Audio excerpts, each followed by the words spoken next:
Ladies and gentlemen, children of all ages. If you follow basketball, you know Chilton Hoops. So this is really good right here. Good evening, ladies and gentlemen, boys and girls all over the world. Y'all know what time it is when y'all see me. It is Chilltown Hoops. We do this weeknights. Me and my man Tony Tone do it on Tuesday nights, and I'm here weeknights to talk pro basketball. And we are in the NBA Finals. And I was thinking, I remember it was the summer of 2002, right?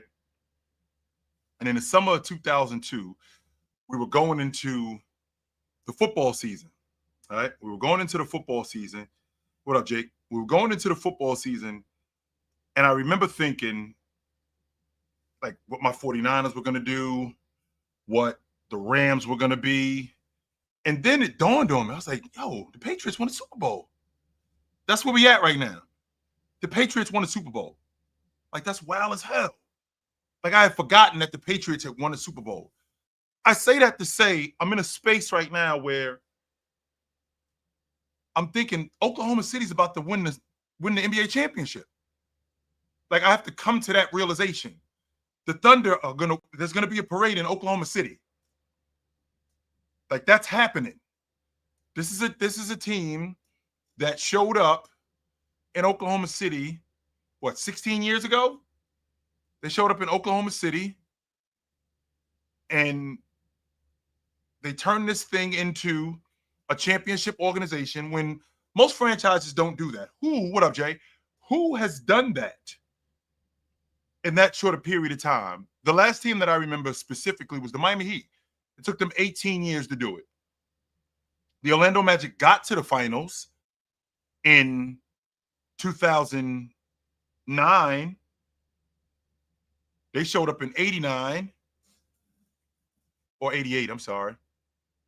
So, 21 years after they showed up, they end up in they showed up in the NBA championship 21 years later. So they showed up twice. The Magic were in the NBA Finals twice in 20 years. They were there in 95, and then they were there again in 2009. So with that being said, right? With that being said, it says a lot about how your organization is being built, who's running things, and how competent are they when they're running things. Because with Oklahoma City being a small market, they're not the only small market in the NBA. Portland is not a huge market. Minnesota is not a huge market. Charlotte is not a huge market. Right? Orlando is not a huge market. But when you have a competent front office that knows how to maximize draft picks, knows how to make correct trades, knows how to develop talent like what they're doing in Oklahoma City, it's a recipe for success. Because remember who we're dealing with here, right? Remember, we're dealing with Oklahoma City. In the end, we have to remember, right? In the end, we have to remember that as good as the competency level is of Sam Presti, as good as the facilities are, as well as they develop, right, as well as they develop talent, it's still Oklahoma City. It's still Portland. It's still Minnesota. It's still Salt Lake City, right? So with it still being these places, you still have to do a lot of selling because nobody's signing a free agent contract. And when I say nobody, I'm talking about nobody of real substance is signing a free agent contract to come to Salt Lake City. When you're doing something, you got to build it through the draft, and you got to hit. You got to hit on trades, and you got to hit on draft picks. You have to do that. So with that being said, right? With that being said, Oklahoma City has hit on draft picks. They trade for SGA. Lou Dort is undrafted. He was in that Indiana organization, by the way. they pick him up off the scrap heap and they turn him into an all-league level defender. Exactly what we need, a la Marcus Smart, Drew Holiday, A.V. Bradley, in that mode right there. We trade for SGA, who at that time, if you don't make that trade, because it sounds like a no-brainer. I mean, it looks like a ridiculous trade today, considering what SGA turned into. But back in 2019, if you don't make the trade for Paul George, you're getting fired. You say no to a rook, a guy coming off his rook season who we don't know who he is. In the 2018-2019 season, at the end of that season, I'm trying to think of a player in today's game that I can equate Paul George to in the 2018-2019 season. A player that was that good in the 2018-2019 season. And if you are looking at, and by the way, he's in his prime too. So at that time, you know, Paul George had showed up. I think he showed up in 2010. Yeah, he showed up in 2010. So 2019, he's first team All-Pro, right? He's first team All-Pro. I think he was first team All-Defense that year too. SGA is coming off of his rook season. We have no idea who he is. We have no idea what he's about. Nothing. And then now Paul George becomes available. He wants out of Oklahoma City. He's demanding to be traded. And you got this rook in SGA who Doc knows that is something special about this kid. He doesn't want to give him up. Doc sees it. Doc knows this kid is special. But I have to do this because in return, I'm getting Paul George and I'm getting Leonard. I'm getting both of these guys. If you don't make that trade, you're fired. But it's obvious what it turned out to be. I mean, revisionist history and hindsight is definitely 2020. Looking back on it, you're like, damn, how could we have been so dumb? Well, you didn't see that at the time. No, you didn't. So they trade for SGA, and they basically raised him because he had only played one season with the Clippers, and he didn't really play that much. He played there, but he didn't play that much. They also get a first-round pick with trading for, right? They get a first-round pick in trading for SGA. That first-round pick turns into the number 12 pick in the 2022 NBA draft. 3 years later, that pick turned out to be J-Dub. We hit again. Right? We hit again. So now I'm good on Lou Dort, turning him into a player. SGA, we're turning him into a player. We got this kid in Jalen Williams, who we don't know, but we're gonna do our best to turn him into a player. We kind of got we got a bit of a log jam at the point guard spot because I got Josh Giddey and SGA, and they're kind of tripping over each other. That's not to say that Josh Giddey can't play or that Josh Giddey's not good. It's just him and SGA, like they're tripping over each other. It's like having two lead singers. I'm not saying that SGA and Josh are the same player. No, I just got 2 point guards, right? I just got 2 point guards, and one of them's better than the other one. Not that this one isn't awesome, but one of them's better than the other one. So I'm going to keep this guy. I'm going to move off of this guy. And what else do I need? I need some rotation guys, right? I need some rotation guys. And I also need some luck. That's how I end up with the number 2 pick in the draft, right? That's how I end up with the number 2 pick in the draft.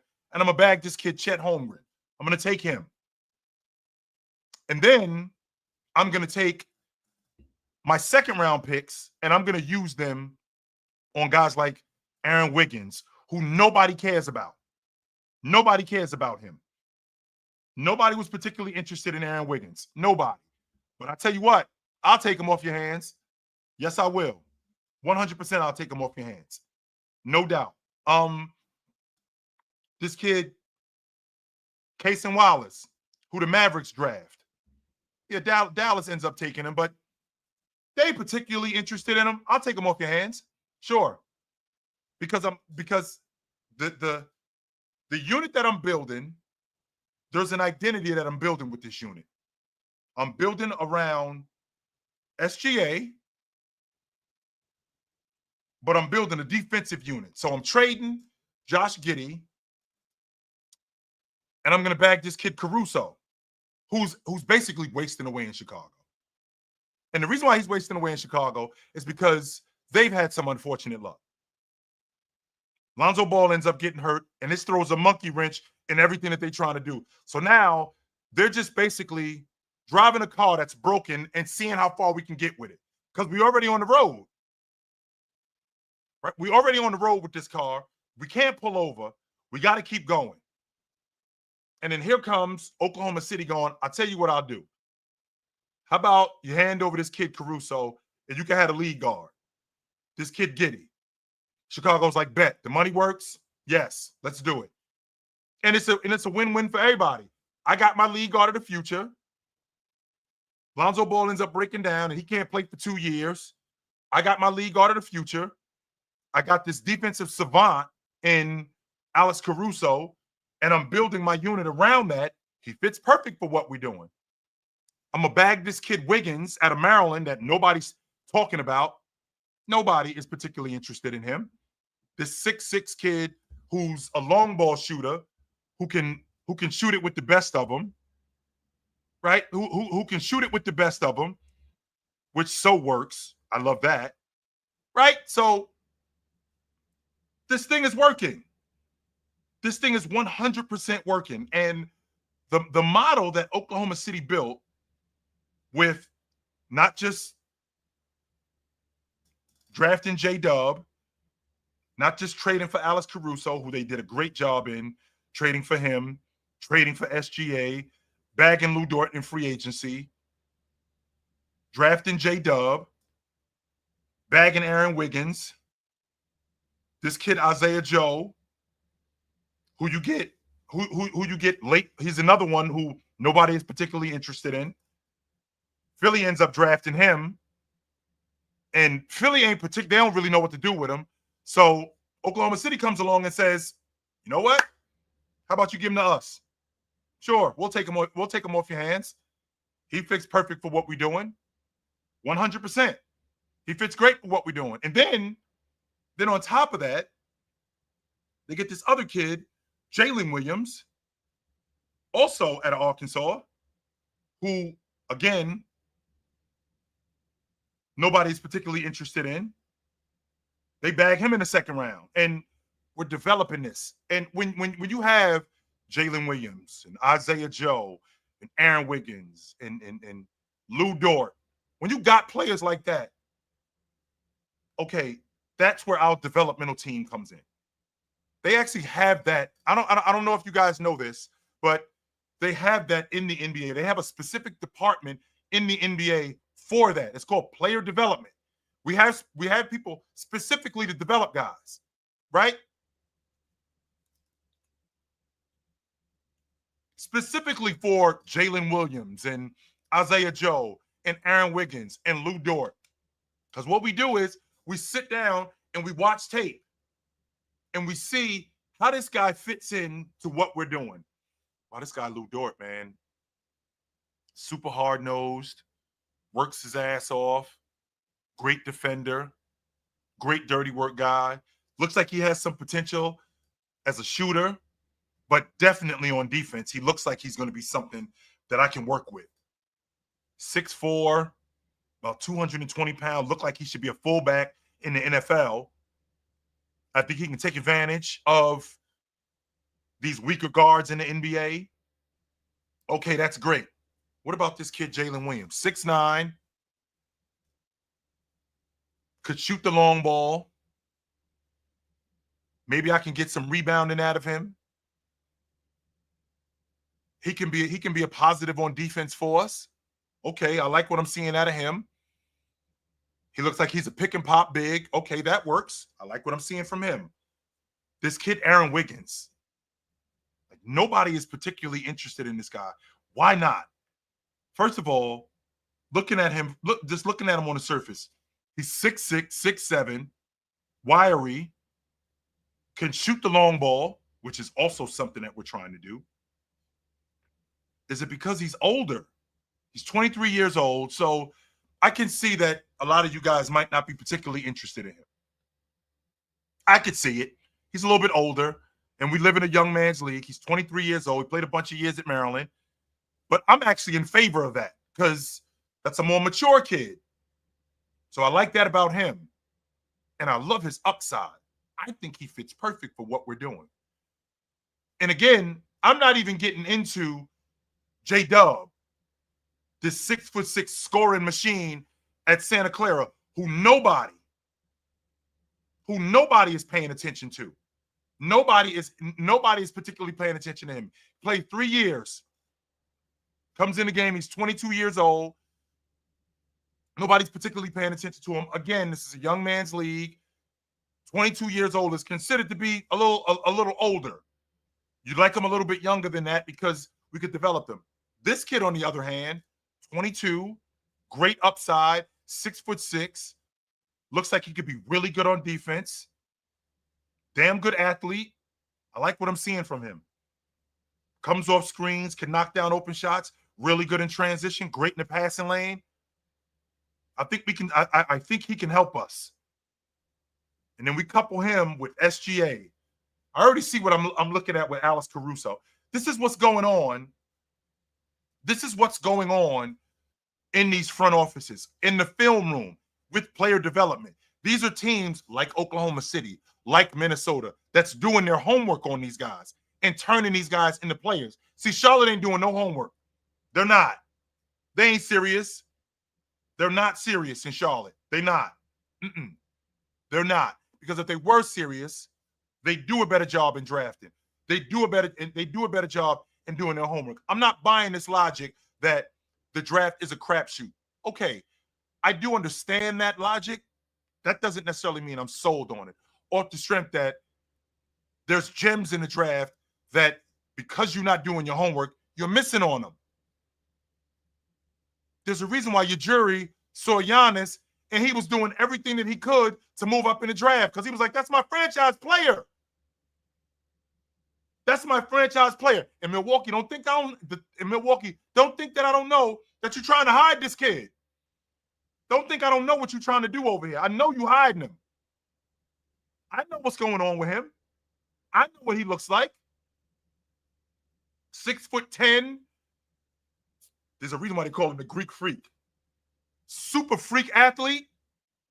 I see what you're looking at. Yes.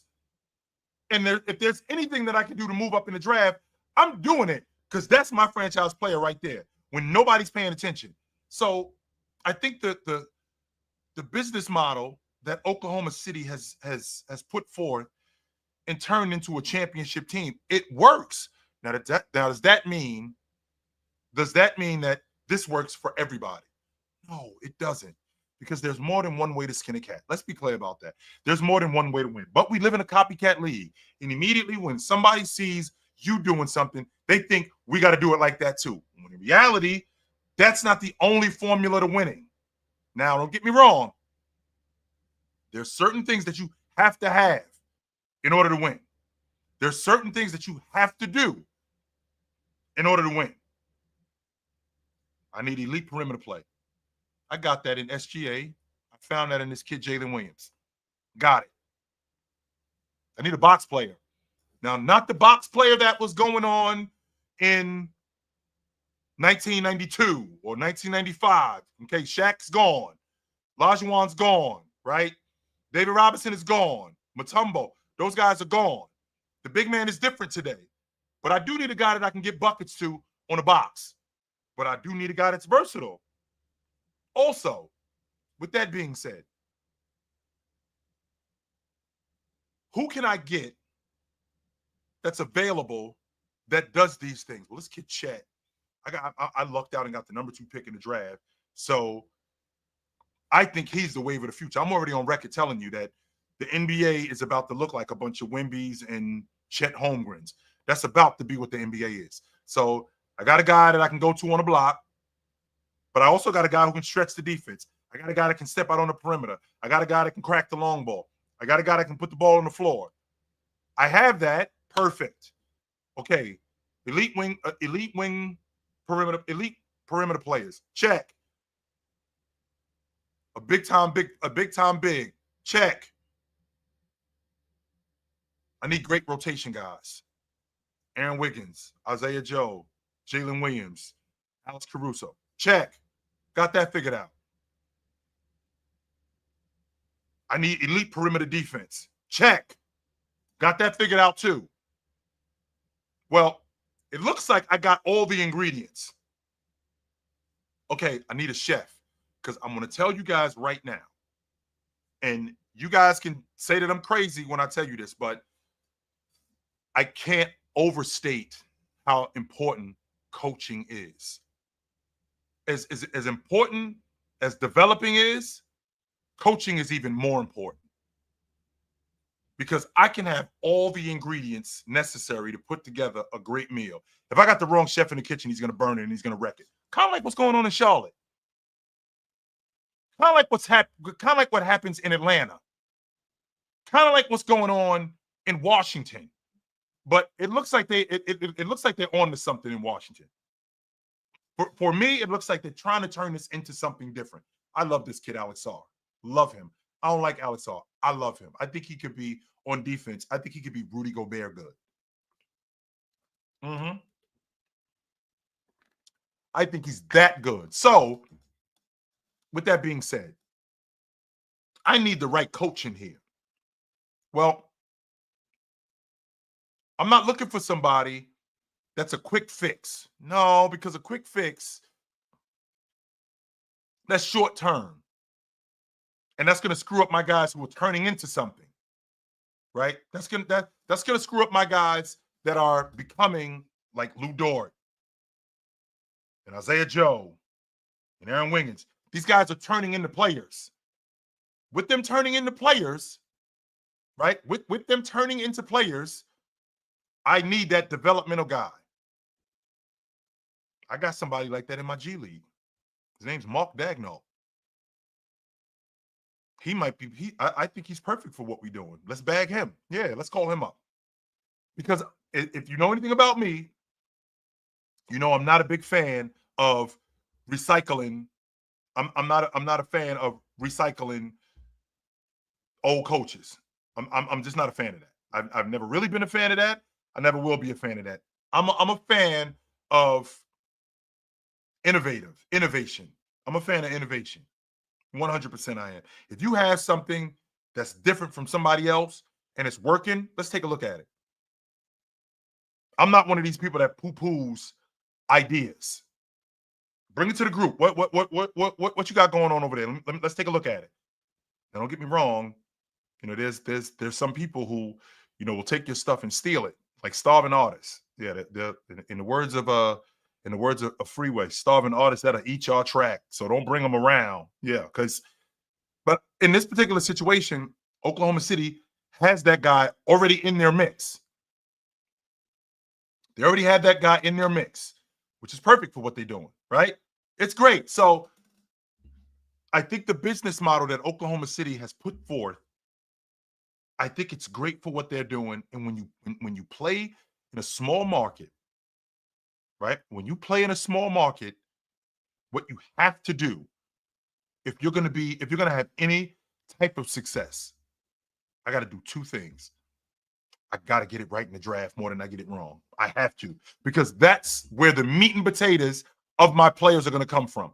I'm not getting Giannis in free agency. I'm not. Giannis is not coming here. I'm not getting Jason Tatum in free agency. I'm not getting Joker in free agency. I got to build this from the ground up. So when I get in the draft, I got to get it right. Whether it's the number 2 pick, the 12 pick, or the 32nd pick, or the 52nd pick, I got to get it right.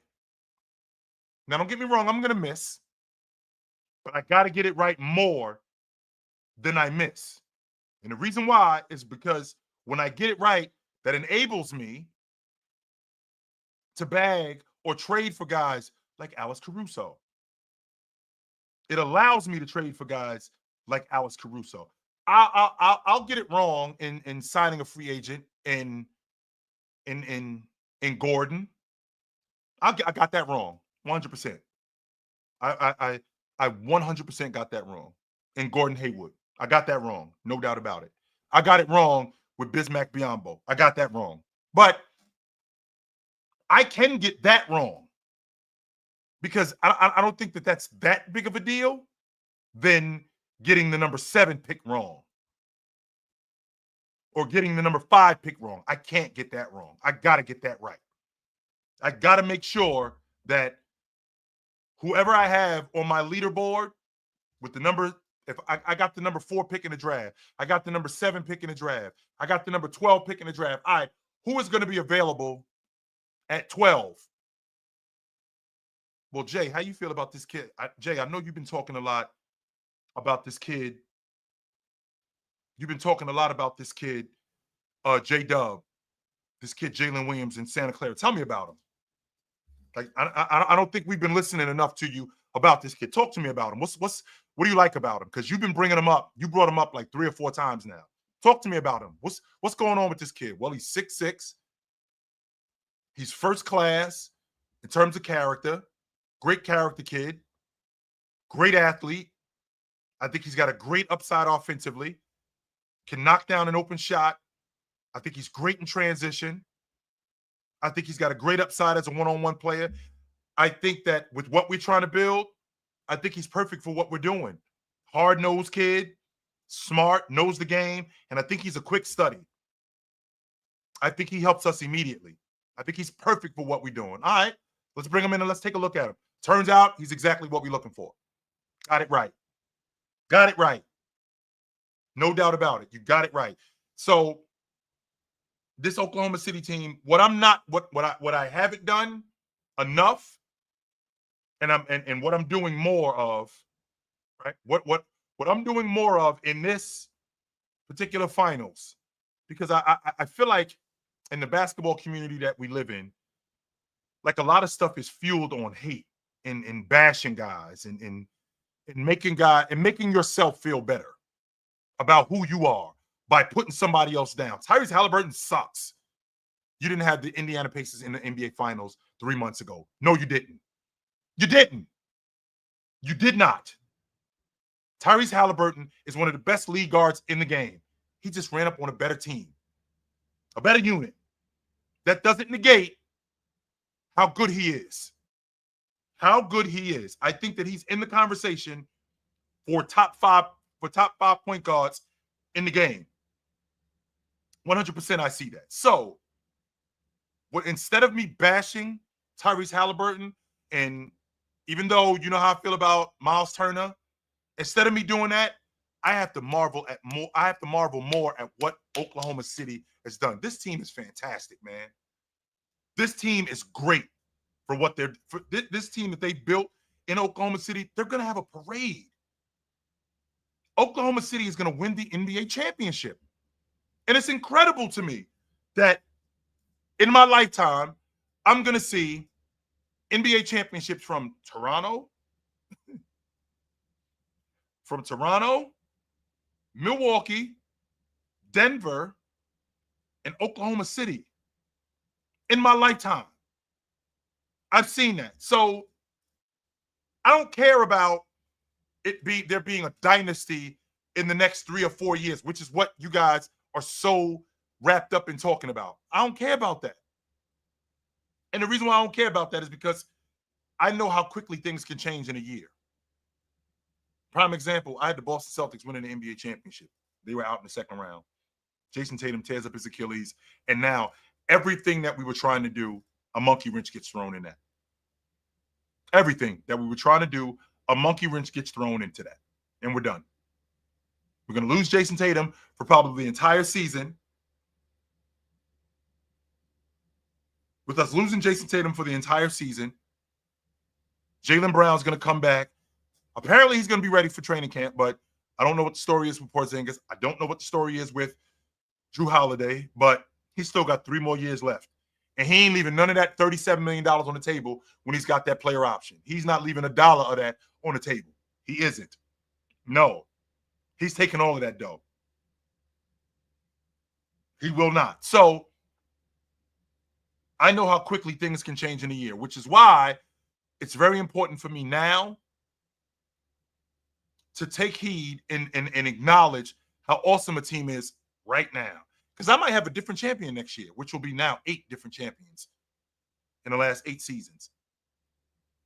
That's never happened in my lifetime, ever. I've never seen 8 different champions.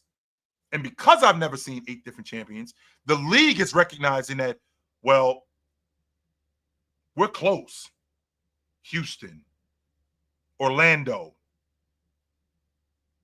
teams like that. We're close. Detroit. So, and no, in the 70s, we didn't have 8 different champions. No, we didn't. We did not. The Knicks won it. The Knicks was in the NBA Finals 3 times in 4 years and won it twice. So, no, we didn't. We did not.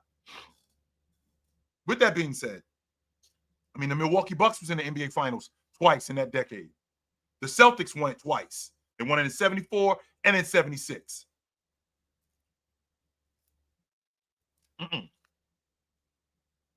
So I think to myself, how great is it that the NBA is doing what it's doing right now?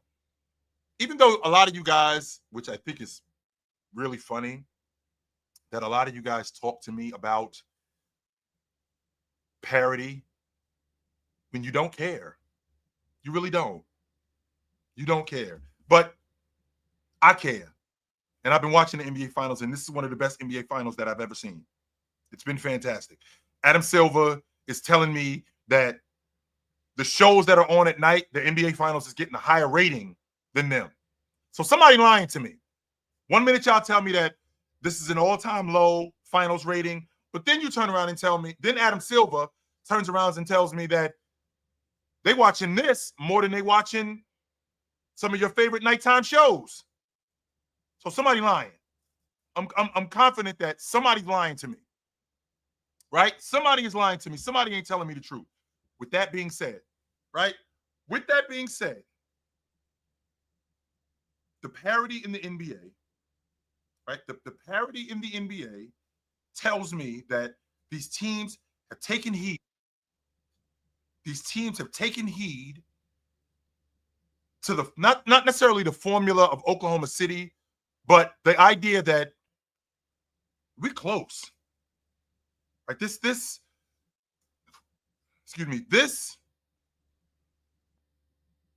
Oklahoma City team, none of us had them winning the NBA championship 3 years ago. We're in the 2025 season. Rewind the clock. 23-24, 22-23. Let's see, 21-22, 22-23, 23-24. That would be the 21-22 season. We going into the 21-22 season. If I told you Oklahoma City 3 years from now, not only are they winning the NBA championship, Shai is the league MVP. He's gonna lead the league in scoring. He's the league MVP. He's gonna be first team All-Pro. He's gonna be the Western Conference Finals MVP. They're going to the NBA championship and they're gonna win it. If I told you that 3 years ago, you buying it? If I told you that 3 years ago that Oklahoma City is going to be that team, which I'm already on record saying to you guys. Oklahoma City is who Memphis was supposed to be. If you remember that Memphis team in the 21-22 season, when they ended up being the number 2 seed,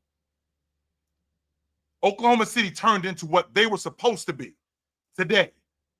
The trajectory that Memphis team was on, Oklahoma City turned into that. That's what Memphis was supposed to be. Turns out it didn't work out that way. So you look at these teams and they say to themselves, we're close. We ain't that far away. One move and some luck, and we could be right in the middle of this thing. I'd be lying if I said that the Detroit Pistons, Imagine Detroit moving off of Jaden Ivey and replacing him with Devin Booker. Replace Jaden Ivey with Devin Booker. We right in the middle of this Eastern Conference race. Right in the middle of it. There is nothing in the East that I'm looking at and I'm going, all right, the Knicks way better than them. I think they right in the middle of it. This Cleveland team, who I'm already on record saying, I got Cleveland winning the NBA championship next year. I think this is a simple fix. Now, there's some of you guys that think that this is there's some of you guys that think that this is, you know, a player away or something like that. Nah. Get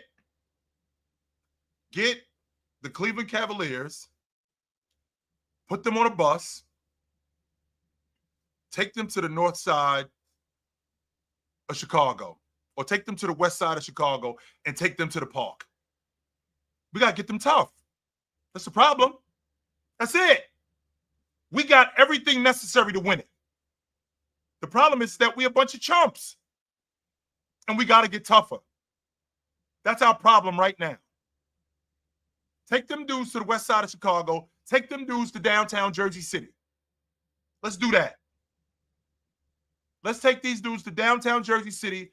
Let's lock them in. Let's lock them in a cage, and lock them in a cage with some ballers, some tough guys. And let's get these dudes tougher because they soft. Let's do that. Let's do that because I can tell you right now, all the ingredients that's necessary to win it, they got it.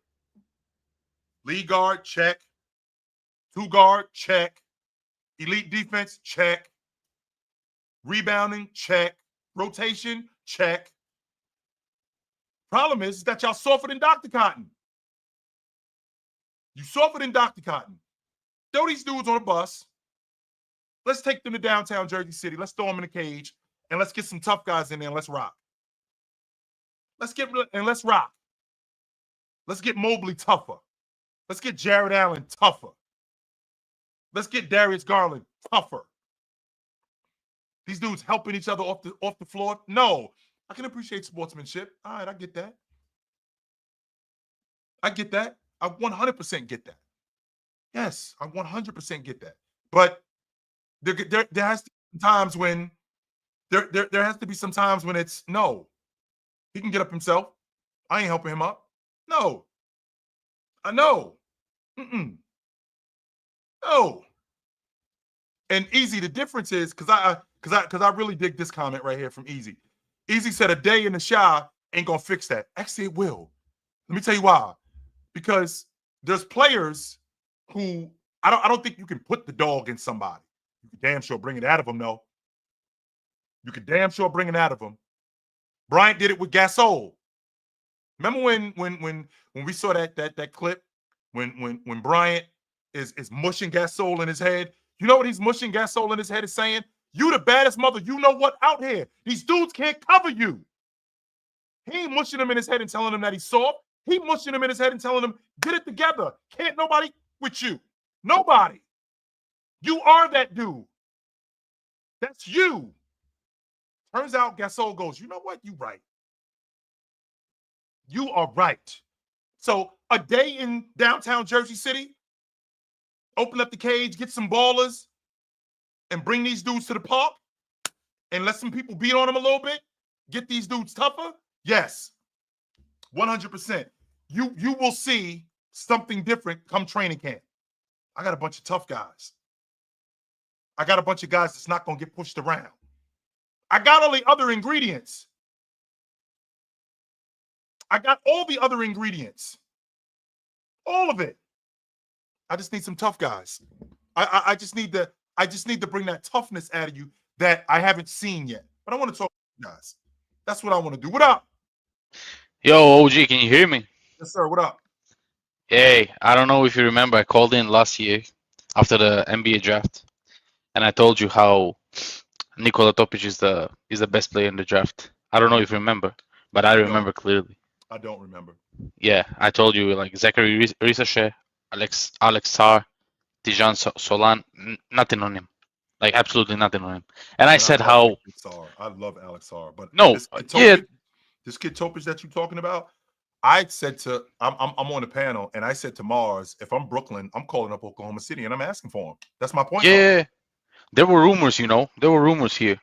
I think they wanted to trade for, I don't know who was it, but it was this like after the All-Star break. They wanted to trade for someone. I don't remember exactly who. The kid from Brooklyn, Cam Johnson. Cam Johnson, yeah, Cam Johnson. He was in the. There was like rumors around here in. I'm from Eastern Europe, so there were rumors around here. So I really like I said, as I said, you don't remember, but I remember calling in, and I said Oklahoma is the best and the worst team for him, because in what sense? Like they turn nothing into something. Like, if I'm being honest, I'm a basketball fan. I never knew about J-Dub. I never knew about Wiggins. I never knew about them. So they're the masters of turning something into nothing. Nothing into something. Sure. With Nikola Topic, he's a floor general.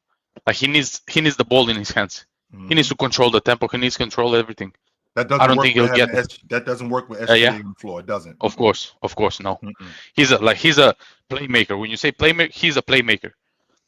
So he's the guy. So what you're telling me, Pete, is he's the guy that if I'm the coach, I'm giving him the ball. He's running my offense. Yeah. Like that's not going to work. That's not going to work in Oklahoma City. Nope. As I said, like they're perfect. They're perfect for his player development. But as long as the minutes on the court, he will not be able to reach that level. Right. I know he got the dog, let's say, in him, because I know where he played, in what environments he played here, and he was like calm, no pressure, nothing. He didn't lose the ball like you expect, like a 17-year-old, 18-year-old, when you have 20,000 ultras, let's say hooligans, rioting around you, and your head is like totally clean, like no pressure, no mistakes. So he's not one of them dudes that gets rattled in an environment like that. He's just fine. No. So you know what? So you know what it sounds like to me listening to you talk. So I got Tyler Hero at the 2. I got Wiggins at the 3. I got Bam at the 4. I got Khalil Ware at the 5. If I'm Miami, I'm calling up Oklahoma City and I'm asking for that kid. I would too. I'm asking for that kid because I think he's perfect in Miami. From what you're telling me, I need somebody that I can get a ball to and run my offense. I think he's perfect for what we're doing. You know what, OG? He was projected like to be a top 3 pick, but he got injured. Yep. I don't know if you know. Yeah, he got injured. Yeah, partial tore his ACL in a final where he scored like 10 points, 5 assists in the first 20 minutes. So he was the engine. I know because I watch this like yearly. I watch everything. I watched Luka when he was a kid. I watched Jokic when he was a kid. I grew up with them. So watching Topic, he reminded me of I wouldn't say young Luka, because Luka he was an MVP. He was an EuroLeague MVP, so they're not comparable. But I think at their age, when Topic was 18 and when Luka was 18, the only thing Luka had above him was the 3-point shooting. I see now. Other than that, they were pretty similar in terms of players. They weren't that far off from each other. Nope. Other than Luka playing for a much better team, but Topic, when he got out of Europe, I said he needs to work on his 3-pointer, and he has the ability, he has the athleticism, but he's scared of going, dunking over people. Like you won't see him, but he has that in him. Like he has the athleticism. He needs to be more brave, and there's no perfect place to build that other than the NBA. And somebody to bring that at. So he's got that in him. He just needs somebody. He's got that. He's got it. Like fair enough. His father as well he beat the USA team in Indianapolis. His father, so he got that something. He got the genes. He got everything needed. In him. So it's obvious that it's in him. Yeah. Yeah, I can give that. Yep. And also, talk to you, brother. I gotta get one more thing. I see Oklahoma projected 24th pick, right? They have Nolan Traore. Watch out for him. Oh, Nolan Traore. Okay, Nolan Chauvet. Where's he Watch from? out for him. He's from France. So French dude, Nolan Chauvet. Okay. Yep. I'll pay attention to him. Thanks, Pete. Appreciate it, brother. Thank you. What up? Peace, chill. What's good, brother? Peace, God. What's going on, man? Hey, man, you on point tonight, man. I appreciate this conversation about, roster building and team construction and player development. A lot of people don't really take the time out to talk about that, chill. Right? Like you say, if you got the right pieces around you in a good franchise, you get a good coach, right? You get a good development department, a good GM, scouting reports, scouters, right? You can be in this position. This is exactly what OKC has been doing. Sure. And there's a lot of NBA teams that are doing this now. But like you said, they just got a little bit lucky at grabbing SGA, having Paul George available to a team that had no choice but to trade for Paul George, right? So, it's but interesting, really quickly before you keep going. I want you to keep going. I think it's interesting how when people say today, like, I can't believe that they made this trade for SGA for Paul George. I can't believe that they did that. If you rewind the clock back to the 2018-2019 season, going off of who Kawhi Leonard was going into the 2019-2020 season and who Paul George was, if you don't make this trade, you are fired. Yeah, you have to make that trade. You are fired. Yeah, Steve Ballmer wanted it. Remember, they wanted Kawhi. They wanted Kawhi badly, and you can't really get Kawhi without Paul George or some other star, which was the only one that they could go get. So yeah, you got to let SGA go. Because remember, we were talking about it on PC the other day about these draft picks and stuff. These are still crapshoots. It's not guaranteed. Yeah, Doc Rivers, whether you believe, as much as people disrespect Doc Rivers' basketball acumen as a coach, whether you've believed him when he would have said, yeah, SGA is going to be somebody in the future in 2019, no, you probably would have been like, man, ain't nobody listening to you, Doc. It would have went in one end, right? He saw it, though. He did. He clearly saw it because he's there with him every day. He sees it. And that's the thing. That's why I tell people about the NBA draft is about potential. You being 22, 23 years old, playing 3 years of college ball, it's not what the NBA is looking for. There is no development in you. We have, like you said, we have a whole development department that we pay for to develop players. We're not trying to develop you to just be mid. You got to be the next best thing, right? So we're going to go after 19-year-old, 20-year-olds, and we're going to try to develop them. By the time you turn 23, we should already know what you're going to be or not.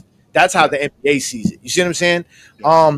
But do you think with all this roster construction and all the stuff that's going on with the team aspect of it, do you think they're going to find a way to let veterans stay? Because you still need veterans in your league to show the young people how to be professional and how to go about the game. I'm glad you brought that up, Jay. And the reason why I'm glad you brought that up is because with the veterans today, it's very much like what was going on with your Miami Heat when they went to them NBA championships 4 straight years. Jay, I can get some guys on the cheap come to Oklahoma City, especially when they see what we're building down here and they see that we're winning the NBA championship and we rolling. If I get a guy that's in year 10, a year 11, that's already made enough money, that's already been to the NBA championship, or he's trying to win it, and kind of like a David West type of guy, I can get that on my roster now, on the cheap, as opposed to before where I had to search for that. Well, I don't have to, even though it is Oklahoma City, but I don't have to do that now, considering we've already won it, and we've been to the Western Conference Finals, we've been to the playoffs. We have these caliber of players. It's a lot less difficult to get guys to come play here when we're winning, as opposed to a guy just coming to collect a paycheck. There's more incentive to it there. That's true. But like I said, man, I like the trajectory that the NBA is going with right now. I think next year is going to be a good barometer of what we're going to see with this new collective bargaining agreement. There's going to be teams they're going to figure some things out, and they're going to be making some good moves. So we're still going to see a lot of player movement and teams trying their best to win. And as an NBA fan, we're good here. I like this. Summer, I like where Jay, we're at. This summer, Jay, I can imagine that there will be.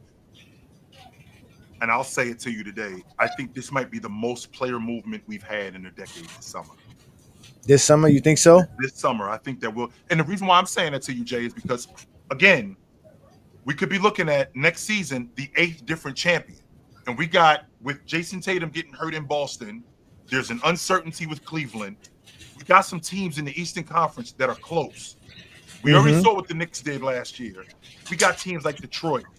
We got teams like, not just Detroit, but Detroit, Houston, Indiana, Milwaukee. Even though I don't think Milwaukee has the assets to build around Giannis like that, but we have some teams that look at this. Or you saw what Orlando just did.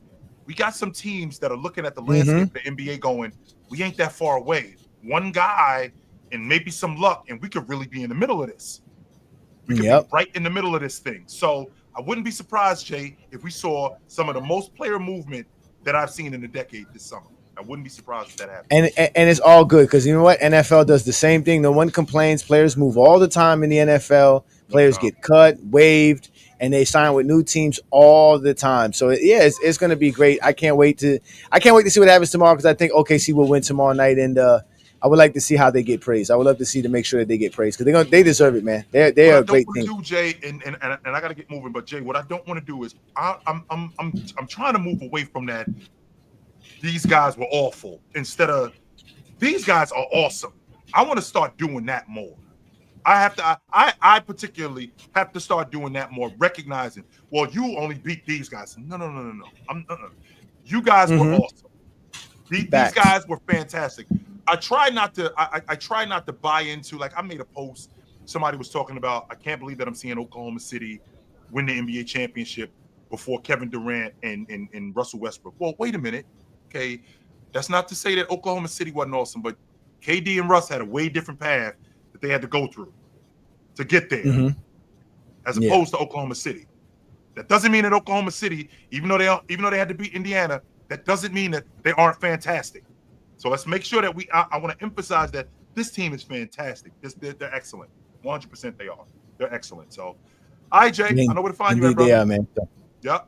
All right, brother. Peace and blessings. Yes, sir. What up? Yo, chill. You hear me? What up? Man, we haven't spoken since the first round. A lot has happened since then, bro. The Indiana Pacers are in the finals. What in the world? What Benny, if I told you before the playoffs started, yo, the Pacers going to the NBA championship, and they're gonna be in a dogfight with the Oklahoma City Thunder, you'd have hung up on me. You ain't coming back. Man, chill. I've been meaning to come on here and just talk about this Pacers team because it's crazy that their style of basketball has really got to the finals, honestly, in the isolation league that we're in now. And they don't really have a go-to player. It's really just a different guy every night stepping up and being the X factor.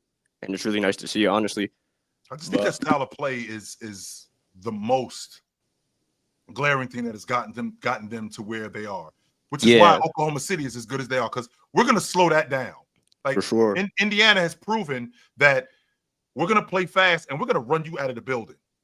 That's what we're going to do. We are going to run you out of the building. Oklahoma City said, y'all ain't doing that to us. No. At all. Because their transition defense is so good and they have so many versatile defenders. It's just two great teams going at it. It's great.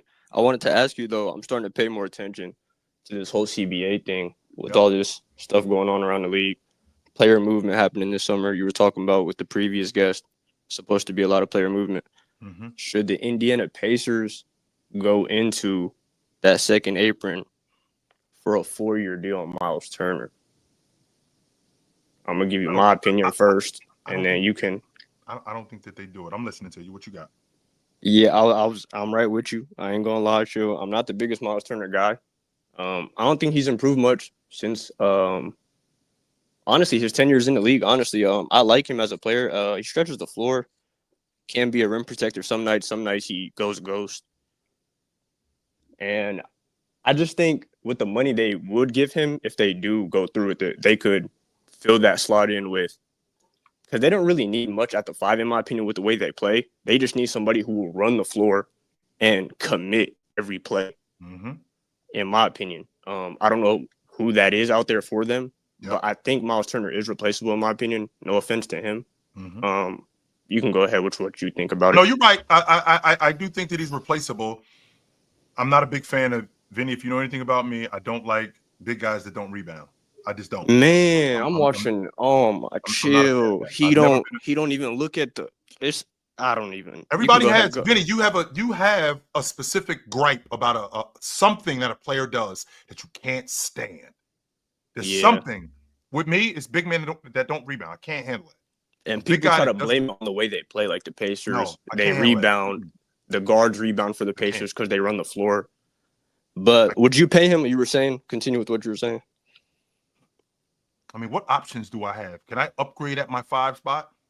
Because I know Washington ain't giving me that kid Alex Sarr.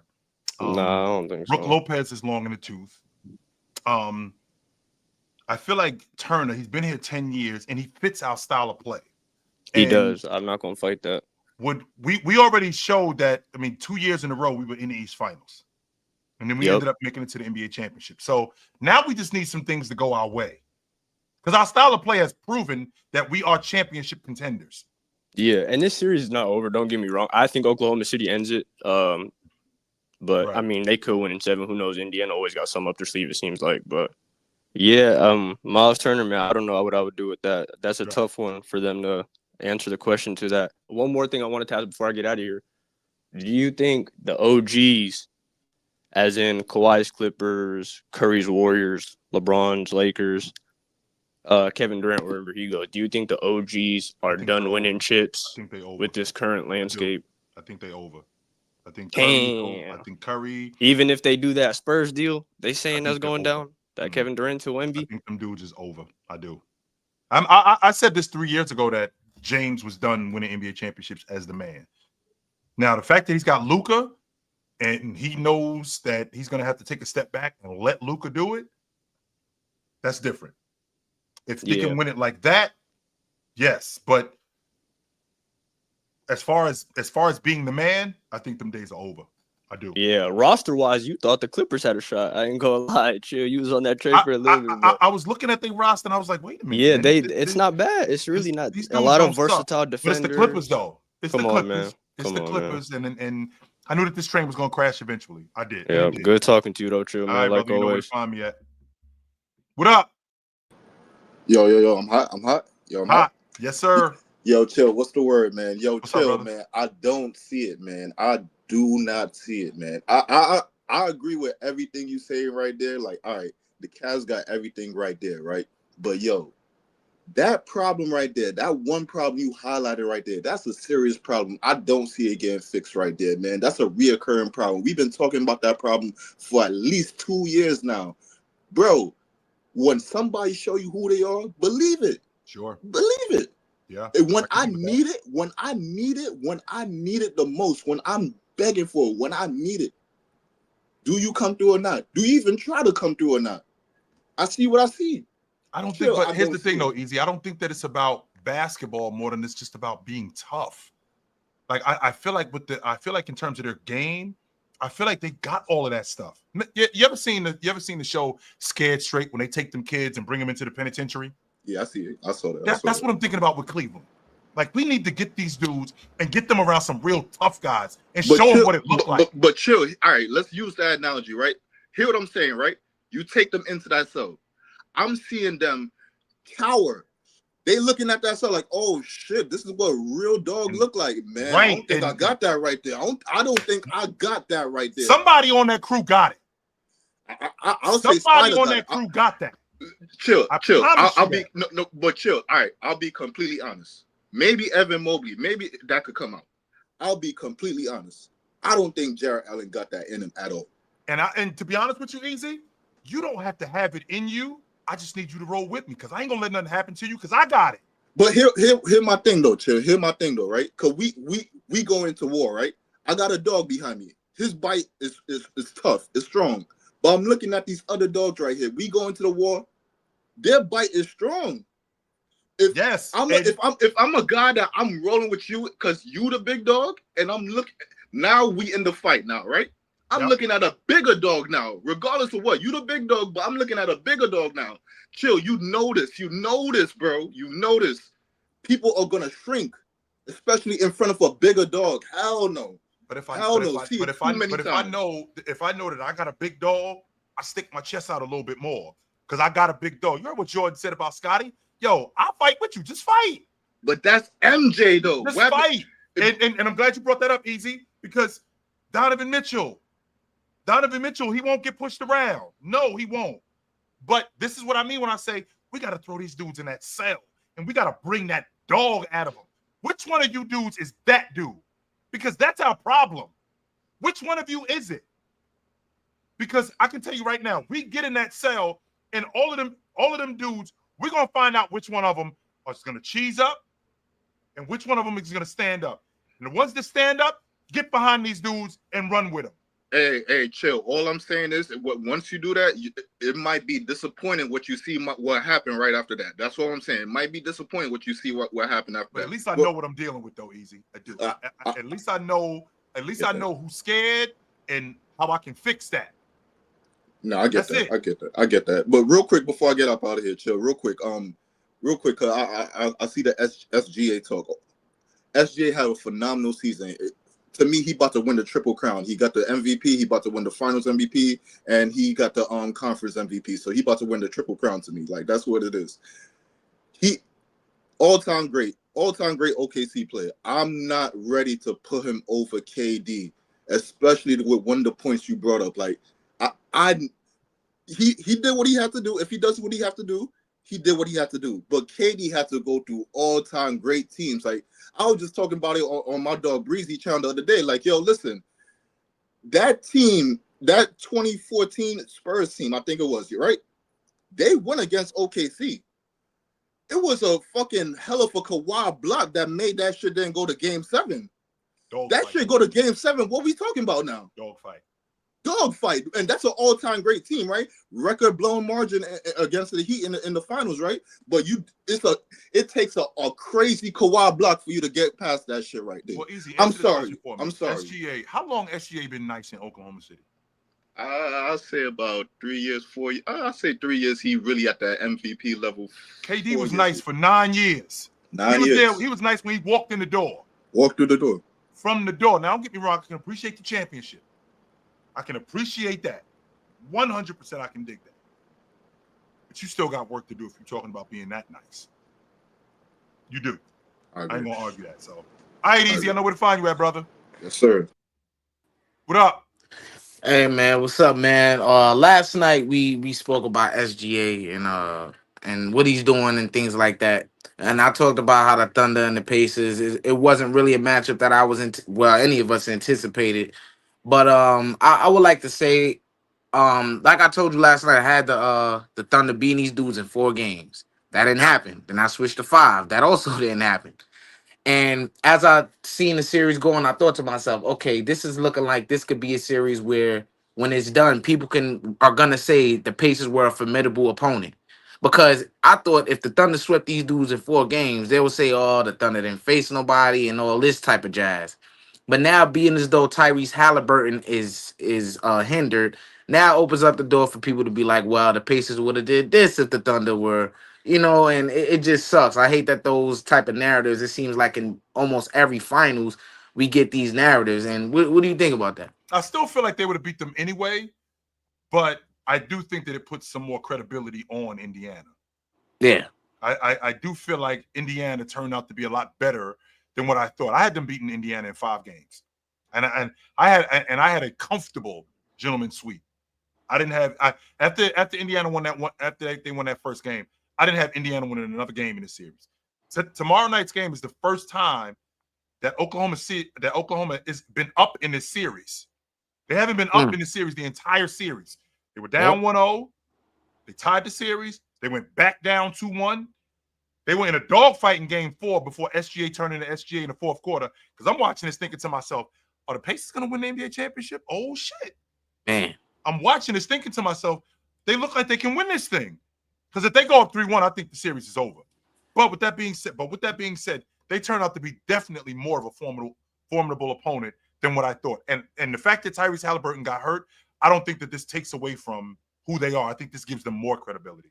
Man, I know them dudes in OKC when they was on what was that game 4? I know they had the bubble guts, man, because I sure had the bubble guts for 'em, man. I was like, man, like to have this great season, SGA MVP, and then to go out like this is like it's all washed away. I mean, it's not washed away in history, but it's all like you got to start over, and without the chip. Guarantee that we getting back, neither. Yeah, no guarantee, especially considering what's been going on. Ain't no guarantee we coming back here next year. No guarantee. No guarantee. They need to finish this in 6. I don't think they need to give the Pacers no more breathing room. No. I don't want to see a game 7. They got to finish them at home and break the Pacers' hearts. That's what they got to do. I think it's over tomorrow night. Good to talk to you, X. All right, man. Brother.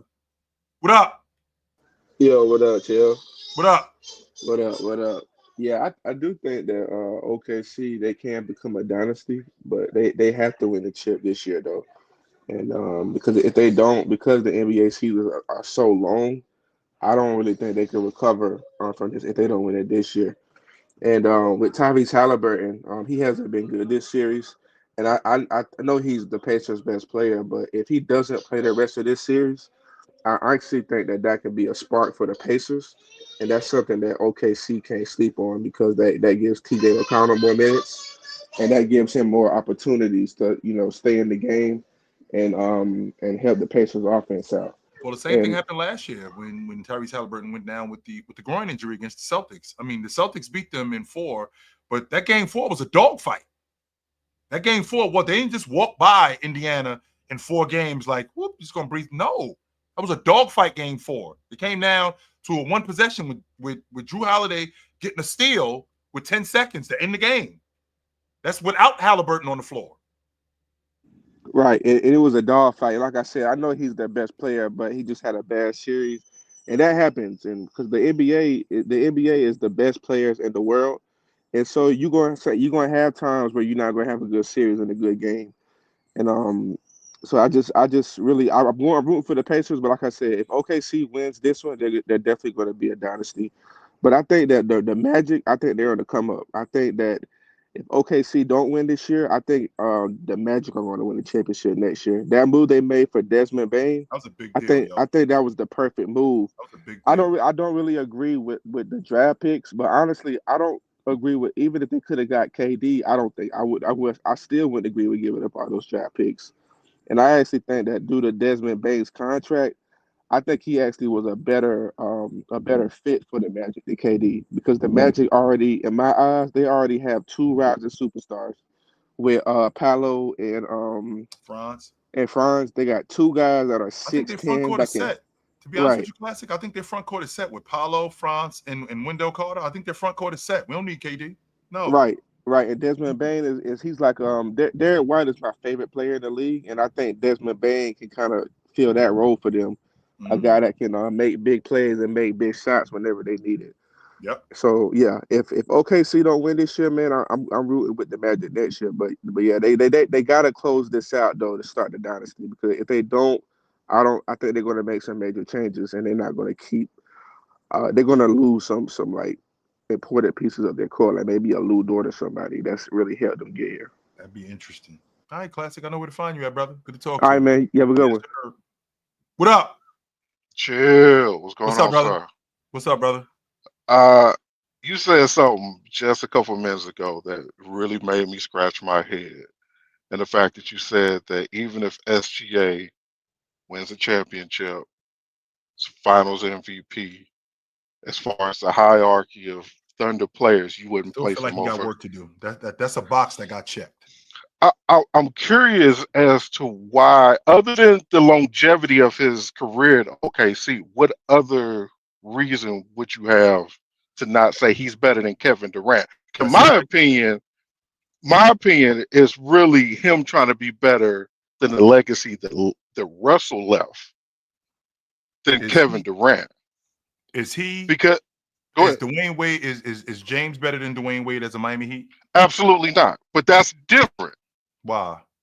Because Dwayne Wade was already a champion in Miami. Sure. Kevin Durant never was a champion in the Thunder. So when they got there, they just didn't win it. Sure. Correct. So you look at their careers, and matter of fact, you not only look at their careers, but you look at their play styles. You look at the opponents that they've played. I completely agree with some of the other callers that said the Thunder had to go against some great teams. Completely agree. But the circumstances that OKC had, that if you had told me 3 years ago the OKC would have been in the finals, I'd have said doubtful. Because we had just saw Jokic and we just saw Golden State body the West. So no, I wouldn't have thought OKC would have been able to get through them. Not only that, you're looking at Ant coming off of the Olympics, thinking, okay, he's definitely next up. Nobody saw SGA and and the OKC Thunder making this and frankly, it's still elite considering everything that they've gone through, even Is he the better last than couple of Russ? years. Is he better than Russ? If he wins a championship, Yeah, is he better and than Russ? he's the final, he has to. You have to say that. I mean, You have you led the league in scoring this year. I did it twice in an Oklahoma City uniform. You was the league MVP. I did that too. And correct. I was here 12 years. Correct. I got to the NBA championship just like you. I wasn't able to get it done like you did, but in order for you to surpass me, that means that what we did was similar. I was here 12 years. In the 12 years that I was here, I was super. I wasn't awesome. I was super. And by the way, I was first team All Pro, and I was leading the league in scoring when Curry was running around, when Dame was running around, when Chris Paul was running around, when John Wall was running around. So when these type of dudes was running around. Let me ask you this: if when Steph won, too, by the way, when Steph won his first championship in Golden State, did you think at that point he was a better Golden State Warrior than Wilt Chamberlain? Nope. Chamberlain. Why? Well, first of all,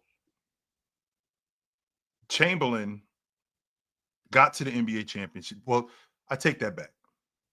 Steph has been there in the 14-15 season. He had been there longer. Chamberlain, I think Chamberlain only played in San Francisco for I want to say 2 years, maybe. I thought it was three or four. Two or 3 years. Curry at that point, he had been there for 5 years. Correct. But he had those early injuries that kept him out the sideline a lot. Yep. So a lot of those first couple years, frankly, I don't really count those. The core years, anything after basically 2010, is really where Curry started making. So the year he won the league MVP and the year he won the league MVP in 14-15, them first 3 years, 09, 10, 10, 11, 11, 12, 12, 13, that's when he was turning into that. Correct. Chamberlain was already that dude when he got to San Francisco. Correct. But he also got them a championship. Curry did do that. And I feel like that checks the box. And I feel like with Chamberlain was a better player, but Curry was there longer, with him being there longer. I think about the league MVP. I mean, how much of a difference would it have made if they would have beat that Celtic team? He would have beat Russell. Here's the thing. I don't think Chamberlain leaves Golden State. But I also think that I could use the same logic with, like, how much of a difference would it make if Oklahoma City would have beat Miami, which they didn't. So I feel like when you're talking about being the best ever for an organization, one, I care about how long you were there. Like Kawhi Leonard, I don't think I could put Kawhi Leonard in the same conversation with Vince Carter and Chris Bosh. I mean, yes, he won the NBA championship. He was only there for one season. He only played 62 games. That was it. All the years that them dudes put in there, the all-time leading rebounder, being an all-pro a bunch of different seasons, making an all-star team, making an all-pro team, going deep into the playoffs. For Kawhi to come here for 62 games in a season and win the NBA championship, that doesn't put you ahead of everything else that I did. I always thought that Mr. Raptors was Kyle Lowry. He was there for 9 years, yes. Yeah, and he was on the championship team. Yeah. Vince Carter, all of these dudes. No disrespect to Kawhi, but yeah, he was only there for a year. That's it. And that's it. That's what I'm thinking about when I think about, when we talk about the championship logic. Well, if we're going to bring the championship logic into that, then we got to be consistent with that. That means that Kawhi Leonard is the best Raptor all time. Because just so we clear, Minor, I mean, SGA you just said it to me yourself. 3 years ago, if I told you going into the 21-22 season, that was the year that Memphis was the second seed and the Lakers beat them. If I told you, Minor, 3 years from now, this Oklahoma City team, they win in the NBA championship, I think Shai's going to be an MVP, and I think he's going to be the best guard in the league. If I'd have told you that 3 years ago, you'd be like, chill, relax, yo. Whatever you smoke and throw it away. Chill, relax, calm down, my man. I mean, I agree with a lot of stuff you say, but relax, brother. You're on the edge of this Grand Canyon cliff right now. And I jumped. So with that being said, he's only been nice for like 3 years. Russ was that dude for over a decade. I just didn't get the championship thing done. But chill. And you always say this. Winning does matter. Matter. Winning does matter, but winning matters after the other stuff. Remember, your game being timeless. How awesome were you? How long were you awesome? I mean, Russ was awesome for almost a decade. SGA, you just got awesome. You ain't even been nice for half a decade yet. Oh, I agree, but man, looking at the landscape of the way the NBA is now, we ain't gonna get a whole lot of, if any, back-to-back champions anytime soon. I don't think we are. So looking at them in this particular case, where they've not only are getting most likely going to get a championship, but they've done it in a more dominant fashion, frankly, than the OKC teams with Russ and KD. You look at those games where they made it deep into the playoffs, or even when they made it to the finals, they were in dog fights. A lot of those series, right? A lot of those series are 6-7 game series. This OKC team has been dominant this entire playoff, making Jokic look subpar, making Anthony Edwards look subpar, blowing teams out in historic fashion. Completely took Anthony Edwards out of that series. They did. They took him out. They took Jokic out of the series. Chill. Damn. The quote-unquote best player in the league. They removed him from play. They put Caruso on him, and he shut him down. Chill. The idea that they shut a dude down who had 240-20, who had 240-10 games. I mean, they ain't shut him down. Let's be clear about that. But Chill, I can appreciate that. I'm just saying, Chill, you look at that team. They did a good job. And Shai is the engine that makes that team go. I know how you are, Chad. I know you like to see how things develop. I know how you like to give things time. But it's getting to a point where it's almost undeniable Shai is going to be Mr. OKC. I need to see it. But I can tell you right now, Minor, if we keep doing this, I will see it. So I know where to find you at, brother. Good to talk to you, my man. Absolutely. Speaking of talking, it's about that time for me. I got to bounce. Y'all know what time it is when y'all see me. Every Monday night, every Tuesday night, every Wednesday night, or weeknights. I am here on the Chilltown Hoops Network. You know where to find me. If I'm not here, I'm on TikTok, 9 a.m. I do Good Morning NBA. If I'm not there, you can find me on the panel on the Players Choice Network right here on YouTube. If I'm not there, I'm here. Weeknights on the Chilltown Hoops Network. I am not hard to find. Hit that subscribe button. You will see me. I will see you guys soon. Until then, put on a suit, drink water, don't drink and drive. Hey, man, call your mother. When's the last time you talked to your mother? Call your mother. I will talk to you guys soon. But until then, take it light. Take it. Absolutely, man. It was good to see you guys tonight. This was dope.